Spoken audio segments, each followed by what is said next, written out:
Jadi sejak tahun 1965 kami sudah berada di Sulawesi Tenggara.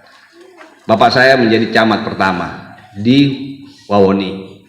Dulu namanya Wawoni, sekarang Konawe Kepulauan. 3 tahun beliau jadi camat sampai tahun 1968. Kalau bapak-bapak nanti mungkin mendengarkan tentang, biasanya disampaikan pada saat hari ulang tahun itu, bapak saya itu adalah camat yang ketiga. Jadi Haji Andi Baso Samdaud itu camat yang ketiga.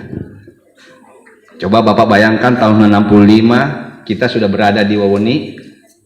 Nah, saya membayangkan sekarang masih seperti itu. Tahun 65 bagaimana lebih parahnya. Kadang-kadang saya naik perahu dari Kendari bersama orang tua saya sampai ke Wawoni itu bermalam-malam. Apalagi kalau tidak ada angin, itu kita bisa bermalam-malam dan berhari-hari berada di kapal. Saya mengalami itu. Saya tidak tiba-tiba menjadi mayor jenderal, tidak. Saya mengalami dari kecil, saya mengalami dari bawah, dan saya memanjat pohon itu dari bawah. Tidak tiba-tiba langsung naik ke atas, tidak. Karena saya tidak tiba-tiba naik ke atas, maka saya tahu proses bagaimana kita itu memanjat pohon. Bagaimana kalau misalnya kita memanjat pohon itu kena getahnya, bagaimana kalau kita memanjat pohon itu ada rang-rangnya atau ada semutnya, kita digigit di situ. Saya mengalami semua.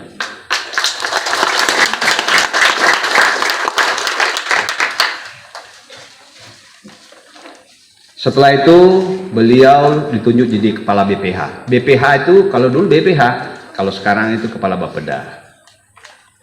Setelah jadi kepala Bapeda, menjadi ketua DPR di Kendari, dulu Unaha.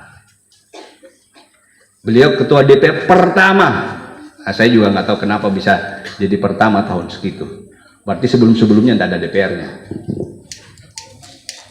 Beliau menjabat sebagai ketua DPR 3 periode, karena dulu tidak ada periodisasi.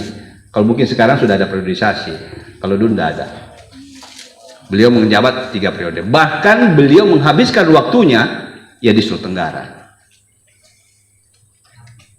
Saya habiskan masa kecil saya di Kota Lama. Setelah saya mendaftar di Akademi Militer, saya keliling kemana-mana. Saya pernah di Aceh, pernah di Papua, pernah di Jawa, pernah di Jawa Barat, pernah di DKI, pernah, pokoknya semua di Sumatera pernah. Saya tidak pernah tahu dan saya tidak pernah nyangka bahwa satu saat saya akan kembali ke tempat kelahiran saya. Setelah 30 tahun saya keliling kemana-mana, saya dikembalikan menjadi komandan Korem. Nah, mungkin beliau ini merasakan pada saat saya menjadi komandan Korem. Setelah jadi komandan Korem, 2 tahun saya menjadi komandan Korem, saya ditunjuk menjadi kepala Badan Intelijen Daerah. Saya dinaikkan pangkat menjadi bintang 1 di situ.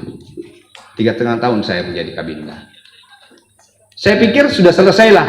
Jadi Kabinda itu pengabdian saya di masyarakat Sulawesi Tenggara sudah selesai. Karena saya ditarik di Jakarta, saya pikir sudah selesai. Saya nggak tahu juga. Ternyata saya masih berikan amanah yang lebih besar. Menjadi Panglima Kodam 14 Hasanuddin, membawahi 3 provinsi, salah satunya Sulawesi Tenggara.